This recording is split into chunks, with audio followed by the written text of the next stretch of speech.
Hi అండి అందరికీ. అందరూ ఎలా ఉన్నారు? అందరూ వంటలు అయిపోయినాయా? నాగధర ఛానల్కి స్వాగతం. ఇప్పుడు నేనైతే ఏం చేస్తానంటే పొయ్యి మీద పేడం పెట్టాను, ఆయిల్ అయితే వేస్తున్నాను. చిత్రాన్నం చేస్తున్నా ఫ్రెండ్స్. నివేదన పెట్టేదానికి నైవేద్యం చిత్రాన్నం కావాలని చేస్తున్నాను. ఇప్పుడైతే చిత్రాన్నానికి కావాల్సిన పదార్థాలన్నీ తెల్లగడ్డ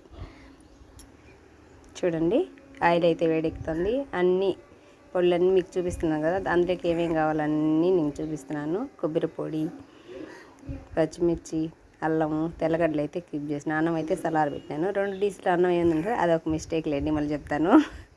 ఫస్ట్ అయితే ఆయిల్ వేడెక్కింది. ఇప్పుడైతే ఆవాలు వేసేసుకున్నాం.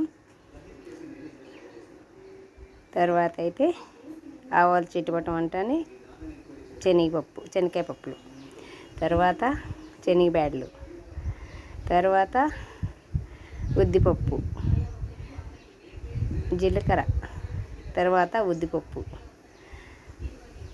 ఇప్పుడు ఎండుమిర్చి అన్నీ వేసేసుకొని 2 రెమ్మలు కరింపాకు వేసుకొని బాగా కలబెట్టుకొని అన్నం సలార్ పెట్టుకుంటాం కదా ఫ్రెండ్స్. 2 డీసులు అన్నం ఎందుకు అని అంటారా? ఒక డీసులోది సాయంకాలం అమ్మవారికి నివేదన పెట్టేదానికి నైవేద్యానికి, ఒక డీసులోది మాకు. కానీ యాక్చువల్లీ నేను ఈరోజు చిత్రాన్నం చేద్దామని అనుకోలేదు.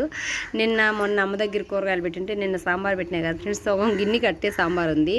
అన్నం చేసేద్దాంలే అని చెప్పి ఒక 5 చిట్లు బియ్యం నానబెట్టినాను. మేమే ఉండేది, ఎవరు లేరు, పిల్లలు 2, ఆయన నేను. అనుకునేది ఒకటి అయింది ఒకటి అని. మా సంజయ్ అయితే గుంటమ్మ కోరికలు బాగా కొత్తాడు. లాస్ట్ అయితే పసుపు వేస్తున్నా. సాంబార్ దండిగా ఉంది మా సాంబార్లోకి. ఇప్పుడైతే పచ్చిమిర్చి, అల్లం దంచుకునేది కూడా అందులోని తిరగబాతలు వేసి నేనైతే కొద్దిసేపు వేయించుతున్నా, పచ్చివాసన పోతుంది, బాగుంటుందని. సాంబార్లోకి చిత్రాన్నం బాగుంటుందని గుంటమ్మ కోరికలు కోరినాడు. సరే బిడ్డ అడిగినాడు కదా అని చెప్పేసి ఇంకా అదే బియ్యం పెట్టేసి, నాకు కూడా సాయంకాలం నివేదన కావాలని, అమ్మవారికి కావాలి అని చెప్పేసి ఇప్పుడు పొద్దున స్నానం చేసిన, ఏం తినలా, అమ్మవారి కాడ పాలేదు అయినాను. ఒక్క పొద్దుతోనే ఉండా కదా, చేసి పక్కన పెట్టుకున్నావులే అని చెప్పి చిత్రాన్నం అయితే 2 డీసుల్లో పోసుకున్నా ఫ్రెండ్స్. ఒక డీసులో, చిన్న డీసులో అయితే అమ్మవారికి, పెద్ద డీసులో అయితే ఇప్పుడు మాకు తినడానికి. ఇప్పుడైతే ఎండు కొబ్బరి, సాల్టు, నిమ్మరసము అన్నీ వేసేసుకున్నాను.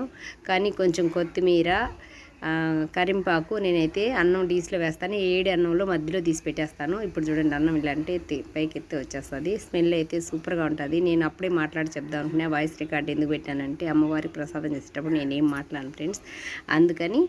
తర్వాత అయితే తీసుకొని వాయిస్ రికార్డ్ పెట్టి చేస్తున్నాను. ఇప్పుడు నిమ్మరసం అంతా వేసేసి ఈ అన్నం బాగా కలుపుకున్నాను. పొయ్యి మీద తిరగబాత పెట్టినాను కదా, అది కూడా అయిపోయింది చక్కగా. ఈరోజు మన అమ్మవారికి నిమ్మకాయ పులిహోర ఎంతవరకు పెట్టలేదు. ఈరోజు అయితే నిమ్మకాయతో చిత్రాన్నము, వేడివేడిగా సాంబారు, చిత్రాన్నం అయితే రెడీ అయిపోయింది. చూడండి, నచ్చితే ఒక లైక్ చేయండి. కొత్తగా చూసేవాళ్ళు అయితే మన ఛానల్